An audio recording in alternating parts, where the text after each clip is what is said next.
श्री सद्गुरु महाराज की जय। पूज्यपाद महर्षि संसेवी परमहंस जी महाराज का प्रवचन राम काज हेतु तव अवतारा। इस प्रवचन का दूसरा अंतिम भाग रामचरितमानस में लिखा है, जाने बिनु ना होई प्रतीति, बिनु प्रतीति होई नहीं प्रीति, प्रीति बिना नहीं भगति दृढ़ाई, जिमी खगेश जल कै चिकनाई। ईश्वर अव्यक्त है, अंतर्वाह किसी इंद्रिय से हम उनको ग्रहण नहीं कर सकते। जो परम तत्व आदि अंत रहित असीम अजन्मा अगोचर सर्वव्यापक और सर्वव्यापकता के भी परे है, उसे ही ईश्वर सर्वाधार मानना चाहिए। ऐसे अव्यक्त परमेश्वर के दर्शन हम इन नेत्रों से कैसे कर सकते हैं, लेकिन उनके व्यक्त रूप संत के दर्शन तो कर ही सकते हैं, करते भी हैं। संत कबीर साहब ने कहा है, परम पुरुष की आरसी संतों की ही देह, लखा जो चाहे अलख को इन्हीं में लखी ले। और गोस्वामी जी ने विनय पत्रिका में लिखा है, संत भगवंत अंतर निरंतर नहीं, की मति विमल कह दास तुलसी। इन संतों से भी हम बहुत उपकृत हैं।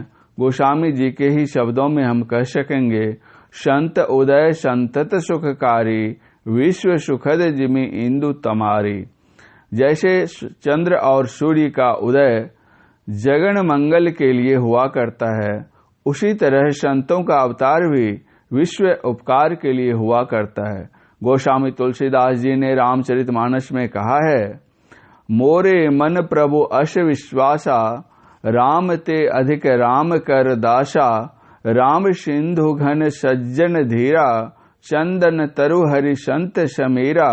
सब कर फल हरि भगति सुहाई, सो बिनु संत न काहू पाई।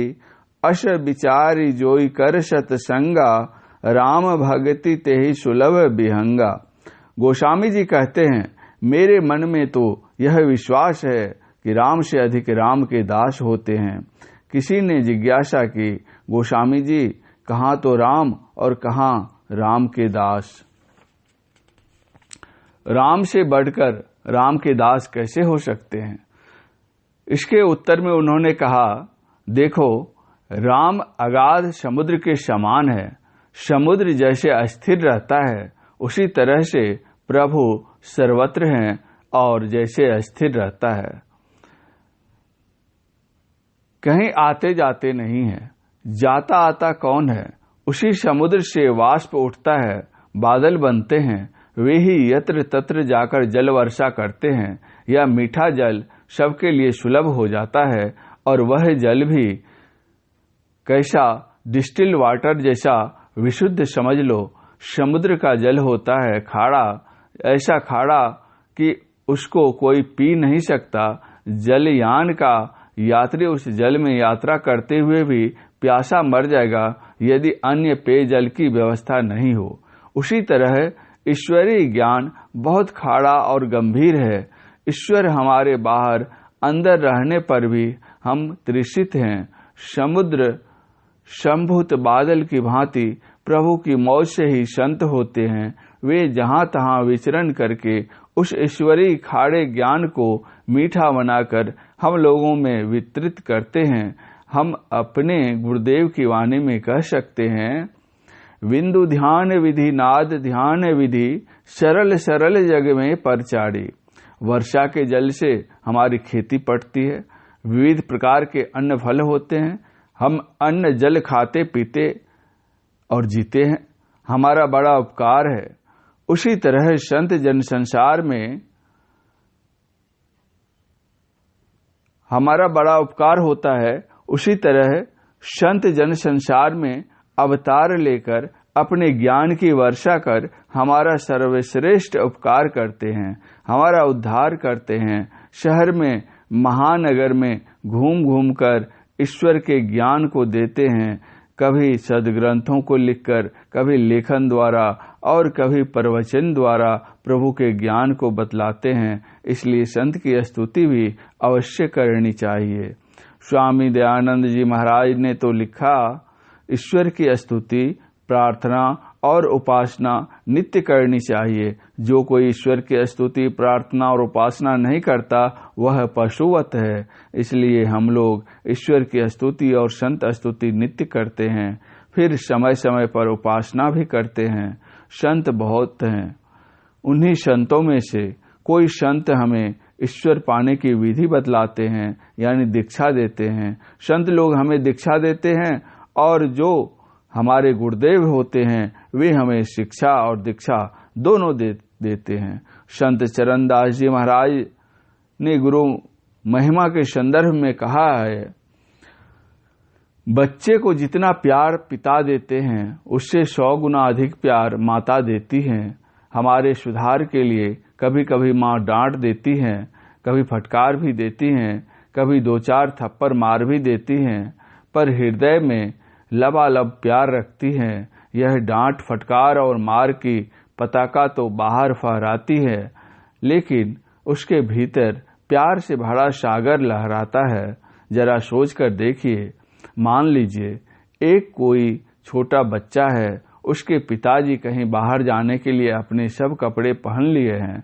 यात्रा करते समय अपने नन्हे मुन्ने को अपनी गोद में उठाकर कमल से कोमल कपोल को प्यार भरा चुम्बन लेते हैं। यदि उसी समय वह बच्चा उनके सुसज्जित शरीर पर शौच कर कपड़े गंदा कर दे, तो उस समय बच्चा उसके पिताजी का चेहरा देखिए, वे उस बच्चे को तुरंत उतार देंगे। लेकिन यदि यही समस्या माताजी के सामने आवे तो वे मुख मोड़ेगी नहीं और भी मुख चूम लेगी, कपड़े बदलकर हंसती हुई चली जाएगी। माँ के मुख पर तनिक भी मलिनता नहीं आएगी। इसीलिए पितु सो माता 100 गुना, सुत को राखे प्यार, मन सेती सेवन करे, तन सो डांट अरुगार।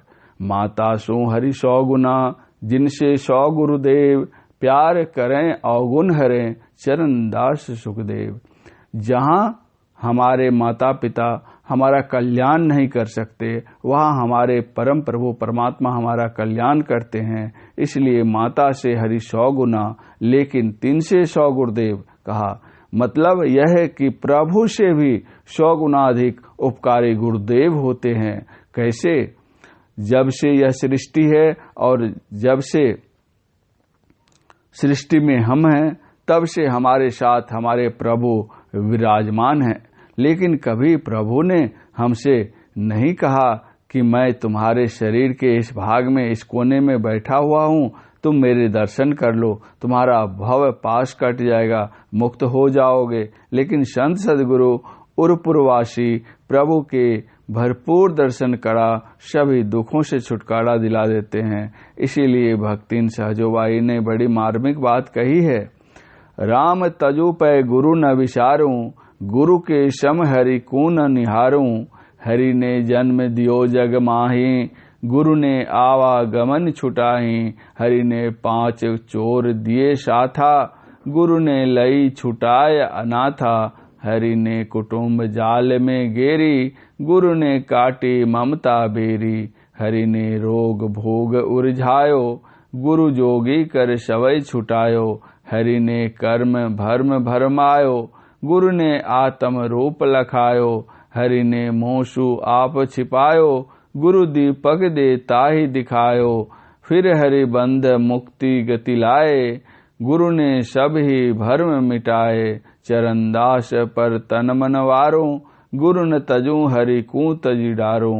इस दृष्टि से हरि से भी बढ़कर गुरु होते हैं। गुरु की महिमा बताते हुए गुरु नानक देव जी महाराज कहते हैं, बिनु सत्य गुरु सेवय जोगु न होई। बिनु सत गुर भेटे मुक्ति न कोई। बिनु सत गुर भेटे नामु पाइया न जाई। बिनु सत्य गुर भेटे महा दुख पाई। बिनु सती गुर भेटे महा गरीबी गुबारी। नानक बिनु गुर मुआ जन मुहारी। संत सुंदरदास जी महाराज ने कहा, गुरु की तो महिमा अधिक है गोविंद ते। यथा गोविंद के लिए जीव जात हैं रसातल को, गुरु उपदेश सो तो छूटे यम फंद तें। गोविंद के किए जीव वश करे कर मन के। गुरु के निवारे सु फिरत है स्वच्छंद तें। गोविंद के किए जीव डुबत भव सागर में। सुंदर कहते गुरु काढ़े दुख द्वंद तें। और अहु कहाँ लौं कछु मुख तें कहूँ बनाए। गुरु की तो महिमा अधिक है गोविंद तें। इसलिए गुरु की भी स्तुति अनिवार्य है। यही हेतु है कि हम लोग संत स्तुति करके सतगुरु की भी स्तुति करते हैं। फिर जिस धर्म के हम हैं उस धर्म का सिद्धांत यदि हमें मालूम नहीं तो यह अशोभनीय बात है। सिद्धांत जाने बिना अपने को उस धर्म का मानना व बताना लज्जास्पद बात है। किसी भी धर्म की परिभाषा का भी पाठ करते हैं। सभी धर्मावलंबियों को अपने अपने धर्म के सिद्धांत और परिभाषा का ज्ञान होना आवश्यक है। जितने लोग आस्तिक बुद्धि के हैं, चाहे वे ईसाई, वैदिक, इस्लाम, बौद्ध, जैन, सिख आदि कोई क्यों न हो, सबके प्रभु एक हैं। सारी सृष्टि के प्रभु एक हैं। जगन नियंता एक हैं। सभी ईश्वरवादी उस एक परमात्मा की स्तुति किसी न किसी रूप में करते ही हैं। चाहे उसकी संज्ञा हम जो भी दे दें, स्तुति कहें, प्रेयर कहें अथवा नवाज कहें, एक ही बात है। इबादत है किसी नशाद को फिर शाद कर देना। इबादत है किसी बर्बाद को फिर आबाद कर देना। यह इबादत है। 3 बच्चे एक खेल खेल रहे थे। कुछ लोग इस तमाशे को देख रहे थे। उनमें से एक सज्जन के मन में आया कि ये बच्चे बहुत देर से तमाशा दिखा रहे हैं, क्यों न इनको कुछ पैसे दे दिए जाएं। यह सोचकर उक्त सज्जन ने उन बच्चों को कुछ पैसे दे दिए और कहा, तुम लोगों की जो इच्छा हो कुछ खरीद कर खा लेना। खेल समाप्त होने पर तीनों ने परस्पर विचार करने लगे कि इन पैसों से कौन सी चीज खरीदी जाए। एक ने तरबूजा, दूसरे ने वाटरमेलन और तीसरे ने हिंदवाना खरीदने का प्रस्ताव रखा। तीनों अपनी अपनी मनमानी चीज पाना चाहते थे। भाषा ज्ञान के अभाव में तीनों आपस में झगड़ पड़े। पैसे देकर तो वे सज्जन बाजार चले गए थे। उधर से लौटने पर उन्होंने देखा कि तीनों बच्चे झगड़ रहे हैं। उन्होंने पूछा, बच्चों तुम लोग झगड़ क्यों रहे हो? तीनों ने अपनी अपनी बात बताई। उक्त सज्जन ने कहा, अच्छा मुझे पैसे दो, मैं तुम लोगों की इच्छित चीज बाजार से लाकर अभी देता हूं। बच्चे ने पैसे दे दिए। वे सज्जन पैसे लेकर बाजार गए और सामान लाकर कपड़े से ढक कर रख दिया। फिर तीनों ने से क्रम से पूछा, क्या चाहिए? उन तीनों की मांग के अनुकूल तीनों की मनमानी चीज मिल गई। वे लोग खुशी खुशी अपने अपने घर चले गए। बात यह हुई कि उन 3 बच्चों में एक तो वैदिक, दूसरा अंग्रेज और तीसरा मुसलमान था। अपनी अपनी भाषा के अनुकूल तीनों बच्चे अपनी अपनी चीज मांगते थे। वास्तव में चीज तो एक ही थी, मात्र नाम भेद था। भारतीय भाषा में जिसको तरबूज कहते हैं, अंग्रेजी में उसी को वाटरमेलन और फारसी में हिंदवाना कहते हैं। एक दूसरे की भाषा में अनभिज्ञ रहने के कारण परस्पर विवाद हुआ था। विद्वान सज्जन तीनों भाषा के जानकार थे, इसलिए तीनों को समझाकर समस्या का समाधान कर दिया। उसी तरह वे भले ही राम या ब्रह्म कहो, खुदा या अल्लाह कहो, गॉड या स्वर्गस्थ पिता कहो, एक ही बात है। ईश्वरवाचक जो शब्द कहना चाहो कह लो। वास्तव में स्वरूपतः है तो वह एक ही एक है। भाषा की भिन्नता है, तत्व अभिन्न है। भाषांतर है, भावांतर व तत्वांतर नहीं। शब्द लेकर झगड़ना बालपने की बात है। वह ईश्वर एक है। उसी एक ईश्वर का ज्ञान इस संत मत सत्संग के द्वारा दिया जाता है। पूज्यपाद महर्षि संतसेवी परमहंस जी महाराज का यह प्रवचन दिल्ली, हरियाणा, चंडीगढ़ मानव सेवा संघ के प्रांगण करनाल में दिनांक 1/11/1989 ईस्वी के प्रातःकालीन सत्संग में हुआ था। श्री सद्गुरु महाराज की जय।